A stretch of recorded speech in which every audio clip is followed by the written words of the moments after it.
SEBI മേധാവിക്കെതിരായ Hindenburg report ഓഹരി വിപണിയെ ബാധിച്ചില്ല.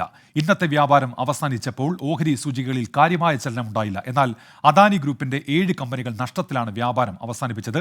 ശ്രീനാഥ് ചന്ദ്രൻ മുംബൈയിൽ നിന്ന്. ശ്രീനാഥ്, എങ്ങനെയാണ് ഇന്ന് ഓഹരി വിപണിയെ ഇത് ബാധിച്ചത്? ശ്രീനാഥ്, ഹിൻഡൻബർഗ് റിസർച്ചിന്റെ റിപ്പോർട്ട് പുറത്തു വന്നതിന് പിന്നാലെ ഒരുപക്ഷെ വിപണിയിൽ അത് കാര്യമായ ചലനം ഉണ്ടാക്കിയേക്കും എന്നതായിരുന്നു ഇന്നലെ അടക്കമുണ്ടായിരുന്ന വിദഗ്ധരുടെ അഭിപ്രായം. പക്ഷെ ഇന്നിപ്പോൾ വിപണിയിലെ നടപടികൾ പരിശോധിക്കുമ്പോൾ വലിയ ഒരു ചലനം ആ റിപ്പോർട്ട് ഉണ്ടാക്കിയില്ല എന്നതാണ് വ്യക്തമാവുന്നത്.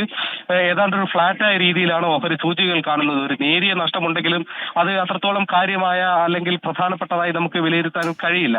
അതേസമയം അദാനി ഗ്രൂപ്പിനെ സംബന്ധിച്ചിടത്തോളം ഇന്ന് ഒരു നഷ്ടങ്ങളുടെ ദിനമാണ്.